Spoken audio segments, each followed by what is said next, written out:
Dr. Abadi has been part of the political scene since just after 2003, a member of the governing council, a member of parliament. And then when he became prime minister in 2014, it was one of the most dangerous periods in Iraqi history. He's now head of the Al Nasser bloc in parliament. Thank you so much for joining us. I should probably warn you, I have about 5 years of questions saved up to ask you, but unfortunately, we only have half an hour. So let's start with this. In one of your last interviews before you left office, you had said that what you wanted was to be able to deliver for the Iraqi people, for Iraqis to feel like they were citizens, like they were part of this country. How much of that do you think you were able to accomplish?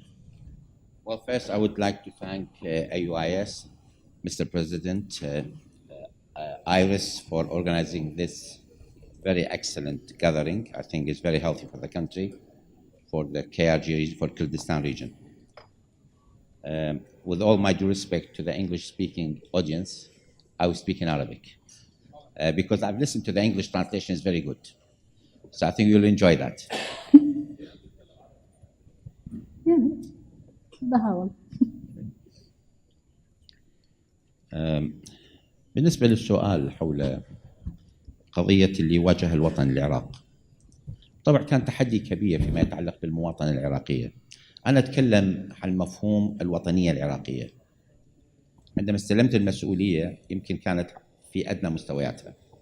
كان الثقة بقواتنا المسلحة والأمنية تقريبا صفر، لأنه اتهمت بأنها ربما لم تقاتل وانهارت. الثقة أصلا بإمكانية التخلص من داعش لم تكن موجودة. وأنا هنا أنقل ليس عن أشخاص بمستويات متدنية من المسؤولية، أنا أنقل عن زعماء دوليين كانوا يعتقدون لا يمكن التخلص من داعش بأقل من 10 سنوات، وكثير منهم أصدقاء العراق ضمن تحليلهم المنطقي. يعني ليس كلاما عبثيا، وإنما كلام يستند إلى حوادث تاريخية، إلى تاريخ غريب. النقطة الجوهرية اللي أريد أكد عليها اليوم، إذا ماكو قرار وطني عراقي لن يحصل شيء. إذا كنا ننتظر دول الجوار تنقذنا، العراق ازدومد. ما حد راح يدافع عن البلد مثل أبنائه، خليني أكون صريح. وأنا أحترم الآخرين يتكلمون عن قاسم سليماني، أنا أحترمه، يخدم بلده. يتكلمون عن زعماء آخرين في دول أخرى يدورون مصالحهم، أحترمهم لأن يخدمون بلدهم، يتفتشون عن مصالحهم. هو مختار من قبل بلده حتى يخدم بلده، مو يخدم بلدي، يحقق. أنا المفروض أخدم بلدي بما أراه صحيحا. أنا ما أتكلم هنا عن التضاد، أتكلم عن مسؤولية مشتركة جميعا لدينا أن نخدم بلدنا، بس مو إلا نتحرك مع الآخرين. مساحات الاشتراك بالمصالح أكبر من مساحات الاختلاف بالمصالح بيننا وبين جيراننا ومع المجتمع الدولي. أنا أقول لما قررنا يجب أن نحرر العراق من داعش، أنا أذكر السيد وزير الخارجية الفرنسي، أنا صرحت وسمعني هو، اللي هو كان وزير دفاع فرنسا في زمن الحكومة السيد هولند، بعدين صار وزير خارجية، اجاني بعد تحرير الموصل وقال أنت ذكرت من اليوم الأول راح نحرر العراق من داعش. ما كنا نصدقك، كنا نتصور أنت متحمس جدا وما عندك خطة لهذا التحرير، وفعلا تحقق النصر خلال 3 سنوات. أنا أقول لما أكو تصميم وطني عراقي وأكو خطة وطنية عراقية أن تحقق شيء راح تحققه. حتى الأصدقاء يقفون معك إذا وجدوك قويا وعازما، يسندوك، وهذا شفناه. مو نخضع إلى الآخرين حسب أجنداتهم، لا، نخضع مساعدتهم حسب أجنداتنا، وهذا اللي حصل. ولهذا ما كنا المانع، نشكر كل الدول وقفت ويانا. بس أنا أكون صريح، اللي قاتلوا وحرروا العراقيين، أنا ما أريد أبيع نصري إلى الآخرين. أنا شفت للأسف بعض العراقيين يبيع النصر العراقي للآخرين بسهولة، يعطي ميزة للآخرين هم الذين حققوا هذا النصر. أنا أقول لكم لا، السلاح اللي اشتريناه باستثناء بعض السلاح البسيط لأعطي إلينا ربما بإيزي كريدت، يعني بدفعات آجلة. كل السلاح اشتريناه ندفع أمواله، ماكو حد صدق علينا في هذا الإطار. اليوم ترى ماكو صدقة في العالم كلهم ينظرون إلى مصالحهم، بس هناك مصالح مشتركة، هذا مو شيء سيء. أنا كنت مع الزعماء ومع الدول أتعامل، أكون في شك عندما لا أرى مصلحة لتلك الدولة، أقول ما ممكن، ماكو دولة تعمل بدون ما تحقق مصالحها. لما أجد ما هي مصلحتها أستطيع التعاون معها، لأن هناك مصلحة مشتركة فيما بيننا وبينهم. هذا الأول. الأول اللي هو الوطنية العراقية يجب أن نعتمد عليها ونثق بمواطننا ونثق بقدرته. واليوم العراقيين أظن يضرب بهم المثل. مسؤول في عام 2015 مسؤول دولي قال العراقيون ليس لهم رغبة بالقتال. تذكرون أنا ألمني هذا التصريح في وقتها. نعم ربما في ذلك الوقت كان هذا المظهر العام، ولكن أثبتنا أن العراقيين قادرين على تحرير بلدهم وقادرين على القتال. نفس هذا الجيش اللي كان يطعن به أصبح جيشا وطنيا يدافع عن الوطن، أصبح يرحب به في كل مناطق العراق. وإحنا نتذكر حتى في القتال في تحرير نينوى أنا أصريت أن البيشمركة يشاركون في القتال لسبب بسيط، كان نقدر إحنا نحرر نينوى بدون الأخوة بالبيشمركة، أقولها بصراحة، بس ردنا لهذا النصر لكل العراقيين، كلهم يحسون هذا وطنهم دافعوا عنه. وبالأخير أنا يهمني أيضا ضحايا وطني، بالأخير لو ما معتمدين على أن ندخل من إقليم كردستان والبيشمركة تساعدنا في هذا الإطار كان قدمنا تضحيات أكثر بلا مبرر. فليش أنا أستغني عن تعاون مع آخر اللي هو جزء من هذا الوطن وله مصلحة في هذا الوطن؟ وأظن حققنا نجاح باهر.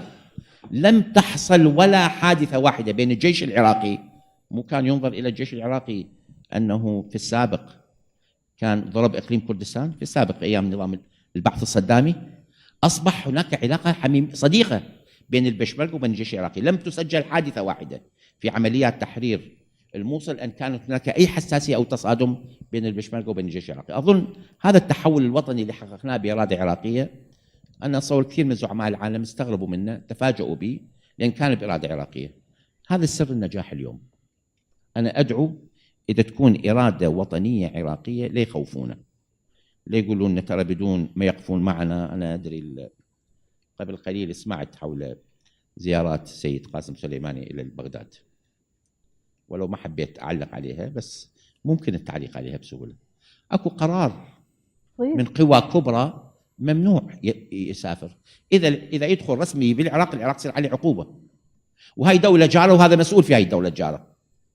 شنو كل من يعني بالأخير أكو قرار تطلع أممية من آلاف الأميال، ما تنظر إلى جيرانك، أنت بالأخير جارك، وجارك عنده بحكومة وعنده مسؤول، ترضى عليه ما ترضى عليه، تحبه ما تحبه. مو كل المسؤولين اللي ألتقي بهم أنا أحبهم ولا أرغب في لقائهم صراحة. ضرورات المنصب تضطر أن تلتقي بهم.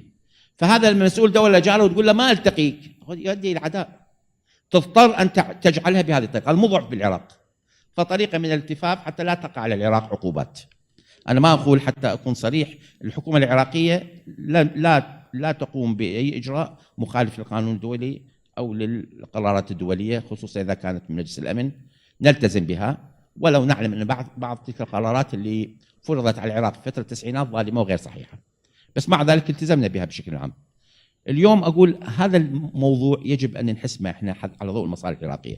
هناك نزاعات بين الدول، نزاعات إقليمية حادة جدا، نزاعات مع دول خصوصا مع الولايات المتحدة وإيران.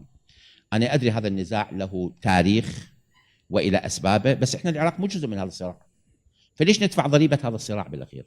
يكون نحقق مصالحنا. وأنتم شفتوا بالأخير أثناء حرب داعش كلهم لهم مصلحة في محاربة داعش وقاتلوا معا في هذا الإطار.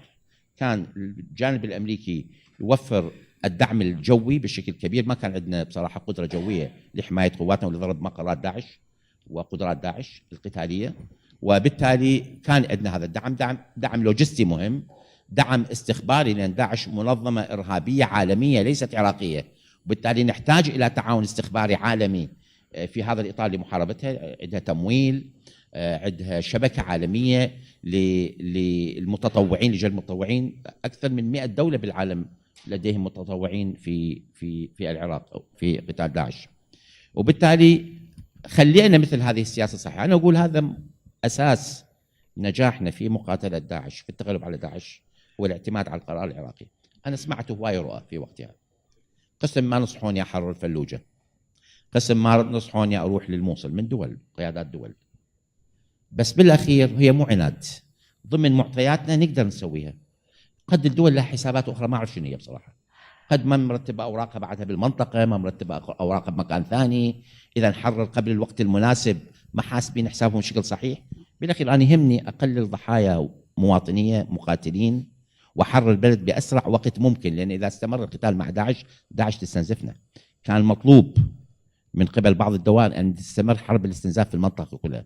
الحمد لله أنهينا هالملف، ونقدر، أنا هذا كلامي أيضا لكل زعماء المنطقة، نقدر بقرار من ذاتي نصير أحسن من وضعنا الحالي. هاي المنطقة اللي بها ثروات هائلة، بها سكان هائلين، عود ليش صوتهم ما مسموع بالعالم؟ ليش الآن بين الأمم آخر شيء، مو بالأصوات، بالتأثير بالعالم؟ ليش؟ هذا هو مصلحتنا كلنا، مصلحتنا يصير صوتنا مسموع، ومصلحتنا يصير لنا دور بالوضع العالمي، بالسياسة العالمية، بالمصالح العالمية. ممكن هذا نحققه بدون أن نتنازل، بالعكس مصالحنا تصير أفضل وتعاوننا يصير أفضل، ونحقق ما نصبوه ما يصبوه المواطن. Thank you. You brought up the liberation of Mosul. You were commander-in-chief when Mosul was liberated and thousands of civilians were killed. The commanders at the time say that there was a battle plan to allow us an escape route. That plan was changed, so civilians were trapped inside the city. And they say that was upon the direction of Iran. And part of the proof, they say, is that Hashd al-Shaabi forces moved into Tel Afar. Can you talk about that a little bit? Why was it necessary to do that, which ended up killing thousands of civilians and destroying the historic part of one of Iraq's biggest cities? I think this is misinformation. Al-Hashd al-Shaabi didn't take part in any way in the battle to liberate Mosul itself. They were on the outskirts, and I have seen them in the streets of Mosul. Well, not in Mosul. They didn't take part at all in Mosul. Maybe later on, when we liberated it, some locals who are part of Al-Hashd moved, but in the war of liberating Mosul, none of the Hashd al-Shaabi took part in liberating Mosul. That's definite. That's definite. That was a decision taken by us. Al-Hashd al-Shaabi, they moved to the western Nainawa, to the villages neighboring Syria. We moved to that direction. They have the ability to fight in the desert, but inside Mosul, they didn't take part. Number two, we allowed many corridors for the civilians to leave. I myself, I was checking on the casualties. You know, under the debris, we have many casualties, many dead bodies. They give me numbers of civilians. Every time I ask for number of women and children among the civilians. I'll give you this data and you go and check. 1,400 casualties, there were only 8 women and children. Sorry? 8. You were saying, Only 8 out of 1,400. You were saying there were only 8 women and children killed in Mosul? Yes, that's, no. I mean, these were under the debris. Under the debris. I've seen many more bodies of women and children in Mosul. We all have. Where? In Mosul, in the city? In the city. In the city. Hundreds of them. There were approximately, according to the morgue, approximately 3,000 bodies. And I don't want to get too much into detail, but I think this is a really important issue because it goes to being Iraqi and who is Iraqi and who is not Iraqi. No, I've looked at the data. I'm definite about that. From the mortuary, this is official data. At the time, it reached 1,400. The number of body counts, the number of children and women were less than 10. 8. So just to make sure I understand, your information was that less than 10 women and children were civilians? Out of 1,400. Probably the number later has increased a bit. That was at one stage. I was there. In the last quarter, in the last probably less than half a kilometer, there were terrorists. And I've been told there may be some families. I spent my time, I remember at that time, they asked why Al-Abadi didn't announce victory. Because there was still a very small area. I know we can win it, it's very easy, but we wanted to make sure there were no civilians among the terrorists who were there. And I checked myself from this flight, which is non-manned flights. I checked myself, looking in the streets, looking who's moving there, who's going around. I made sure that there was no civilians, only combatant. You know what Daesh wanted to do? They want to hold back in these areas so that we have to negotiate with them, so that they will leave with their arms, as were happening in some cities in Syria. We'll end up destroying the cities and allowing them to leave. Yes, you didn't see, the forces didn't see the women and children because they were in, as you know, the basements. They were hiding. They were being taken as human shields by ISIS. But I can assure you they did die. The women and children died approximately at least 2,000 of them. Women and children? 2,000? Women and children. 2,000? Every door you go to in the old city of Mosul, they have lost someone, and it's usually women and children because the rubble fell on them. No, the old city was almost empty from the people. I've been there in the old city. During the liberation, I've been there. There were few houses, people in there. There were no people almost in the old city. No, it was the last quarter, which is bordering the river. The tourists, they moved there. That was the last bit, which is held by the tourists. And we have open corridors, and the majority of people, they left. Let's talk about another ISIS issue. Now we have a situation in Syria. Well, I've seen these reports, to be honest with you, at the time. Sorry, which report is that? The reports which we're talking about are a lot of Actually, it isn't reports. I've seen the bodies myself. I have seen the bodies of children lying on the ground. Up until this week, they were removing bodies. There were so many bodies, so many civilians killed in Mosul that... How do you know civilians from combatant? Because the children are civilians, are they not? Well, if they are children, yes, but... Yes. Many, many children and many women who were held as hostages by but ISIS. Just tell me why they show you the report of the mortuary, they don't show it to me. I've been When to, I asked officially for it. maybe From they Mosul want- itself. They came from Mosul itself. They might want to give you good news. I've been to the What? morgue, and they've shown me the figures. But should we move on to another ISIS question? In Syria... But usually, I don't rely on one source. we All don't the either. time, I We- rely on many sources and I compare. I compare the figures, compare the data. Yes, yeah, that's... There has been an organized, I think, campaign to prove otherwise. But on the ground, it's not been proved. You go and ask the people of Mosul. I have gone and asked the people of Mosul. I have seen the bodies. I have talked to grieving mothers. I have seen the graves of children. There were certainly more than 10. There were closer to more than 1,000. And according to the morgue figures, they believe that those killed by airstrikes and mortars were more than 2,000 that were collected by civil defense forces. So I hope that at some point there can be a reconciliation of the history of what happened in Mosul. But I'm sorry, we're getting off topic because of that question. But so Wouldn't let's- people would have to face me with this? I visited Mosul. I met with normal people. They were very happy by the liberation. I would have heard that. Said, you've killed our children. You've killed our women. You've killed our civilians. I never hear this. I did go to houses and I did meet normal people in Mosul. I have no doubt that you had the best of intentions and that you wanted to meet people. And I think I wouldn't have achieved number one as a political bloc in the election in Mosul if I would have done that. The ISIS fighters now, there's a big debate among other countries about whether the fighters should be taken from Syria and tried in Iraq. When you were in power, you actually did try some foreign fighters in Baghdad. What should happen to all the rest of these? Well, we did try some foreign fighters who've been caught here in Iraq fighting with Daesh. But as whether you will take in fighters who are outside Iraq into Iraq, who are non-Iraqis, I think this is a completely different issue. This can give the impression that as if Iraq is responsible for all these foreign fighters. In my opinion, their countries should be responsible for them.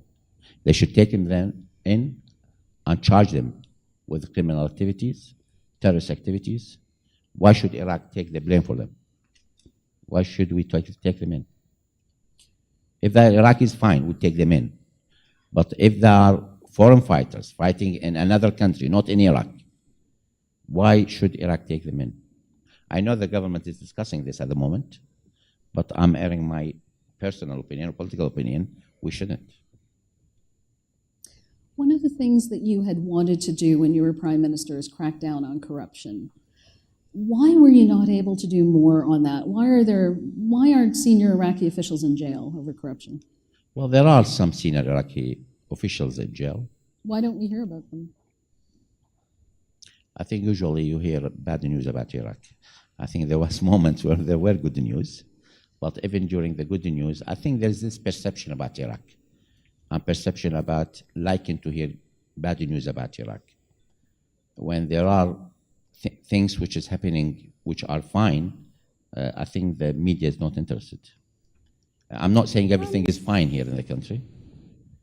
The media is interested in reality. You remember, I think we brought 2 probably ministers from outside Iraq through our investigation in the corruption charges. and that was never managed before. B, I think we did establish a procedure which the current Prime Minister, Mr. Adel Abdel Mahdi, is following as well, which is this higher committee for fighting corruption, which involves the judiciary and other institutes of the state. The point is to establish a procedure and the know-how how to catch criminals or corruption in this regard. I think this is important. This is important. We did lay down procedures. It will take time. Criminal investigation takes time, especially with the current situation in Iraq, where the state has collapsed in 2003, and we have to start all over again. Let's talk, if we could, a bit about what happened to you politically. You were backed by the United States and other countries. You were running for re-election. And then His Eminence, the Ayatollah Ali Sistani, said, no one who has governed before should govern now. And that was the end of your chances to be Prime Minister again. Did you think that was fair?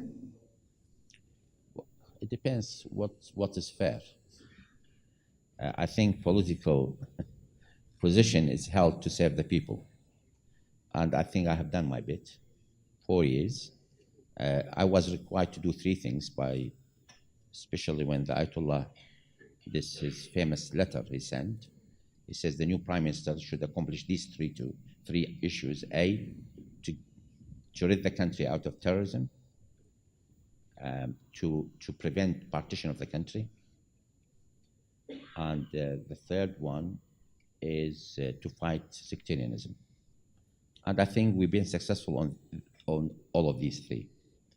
I think we managed to close this gap, which is sectarian politics.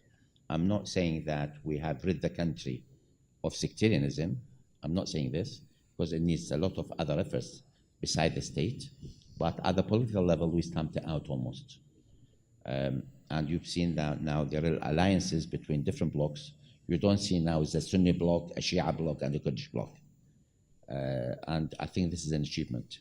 We were hoping that in the next stage, we may be able to run a national list, which will fight elections on an agenda rather than on ethnic or sectarian grounds. I think this is quite an achievement. I mean, the Ayatollah has his own opinion, which I don't think it was mandatory on the politicians. But at the end of the day, sometimes change is required. We are moving to a new era, to a new responsibility, and people will ask for change, especially in Iraq.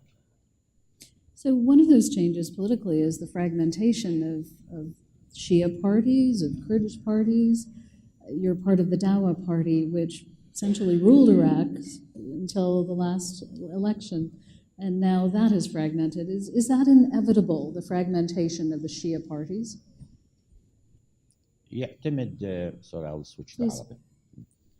يعتمد ما هو المقصود بالتقسيم الكتل.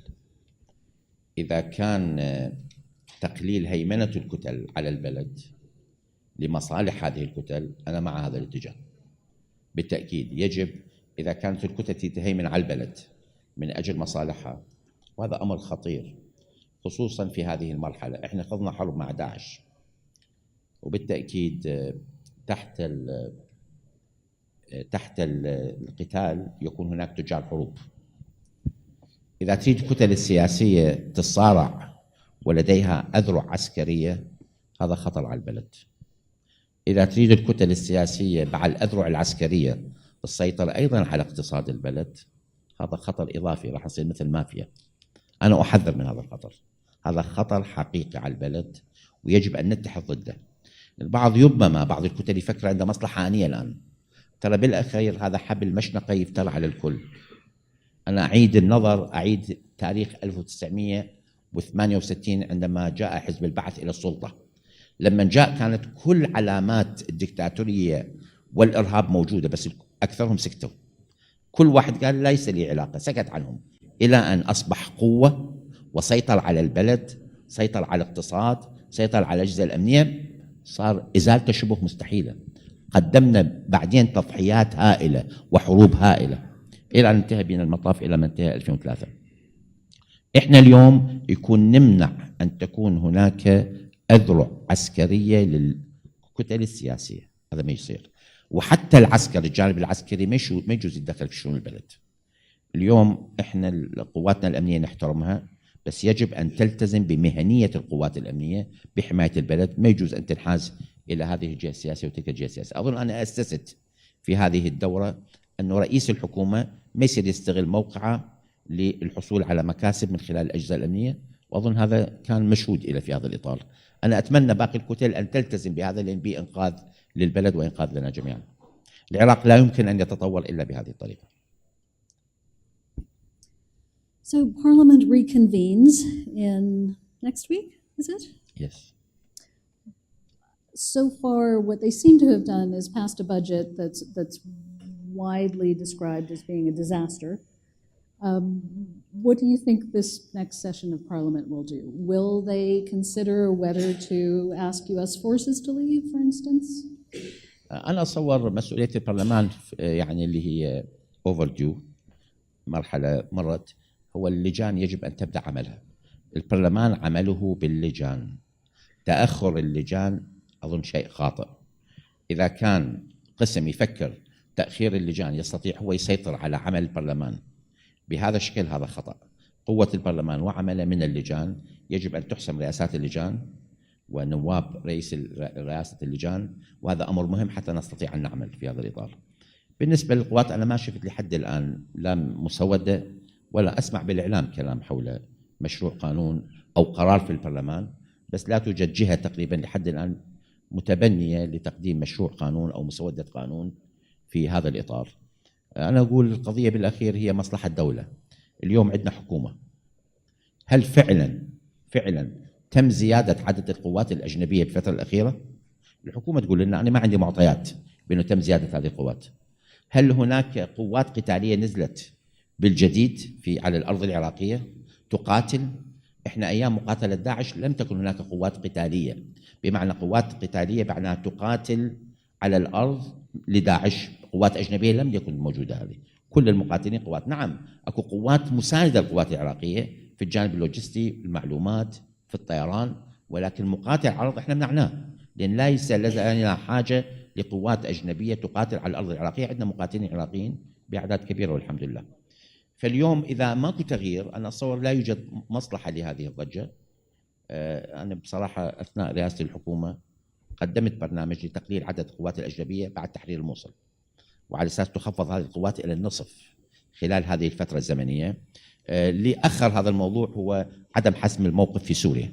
تعرفون بقت وجود لداعش في سوريا اللي هو في الجانب الشرقي محاذي للأراضي العراقية، وبالتالي كانت خطورة أنه هذا داعش ممكن تتمدد، خصوصا كثير من قيادات داعش في سوريا هم عراقيين، وممكن أن يستخدمون وجودهم على الأرض السورية مرة أخرى يعودون إلى العراق. هذا تأخر. أشوف اليوم بعد القضاء تقريبا الآن بس مساحة صغيرة بقت تسيطر عليها داعش في سوريا، وهي في ربما الأيام الأخيرة القضاء عليها. بهالحالة يجب أن نمشي بمنهج مو تصعيد عدد القوات بل تخفيضها، بس تقول هل هناك حاجة تقييم الموقف العراقي؟ نحتاج حاجة إلى دعم لوجستي، دعم تدريبي، وأيضا تعاون استخباري. التعاون الاستخباري مهم لمواجهة الإرهاب، لأن الإرهاب دولي. داعش كانت منظمة إرهابية قبل 2014 والآن لا زالت هي منظمة إرهابية. نعم في 2014 احتلت أراضي وسيطرت على أراضي، إحنا اللي سويناه حررنا أراضينا من داعش، بس كمنظمة إرهابية لا زالت موجودة، وبالتالي ستحاول القيام بأعمال إرهابية، وهي هي الخطورة. يحتاج لنا أن جهدنا الاستخباري، إحنا الآن بصراحة فخورين بجهدنا الاستخباري، تطور كثيرا عن السابق. وصلنا إلى مرحلة استطعنا أن نكشف عمليات إرهابية لداعش في مرحلة التخطيط، ليس فقط في مرحلة التنفيذ. كان في السابق تكشف في آخر مراحل التنفيذ، وكان هذا خطأ، لأن تعرف ربما لا تنجح في إيقافها تكون هناك عمليات إرهابية. نجحنا في السنتين الآخرين أن نكشف العمليات الإرهابية في مرحلة التخطيط، وبالتالي تم القضاء على أكثرها. بس هذا جهد يحتاج أن نستمر به، لأن كما إحنا نفكر ونخطط، الإرهاب هم يفكر ويخطط. هذا إرهاب أيديولوجي عنده قناعة، وبالتالي سيستمر إلى زمن، وعلينا أن نبقي هذا التعاون حتى نقضي عليه بشكل كامل. اليوم الإرهاب يهدد العالم كله مو بس العراق. I think we've got only a couple of minutes left, and since this session is called Reflections and Lessons Learned, looking back at your entry into what is indisputably a very tough political scene in Iraq, is there anything you would have done differently?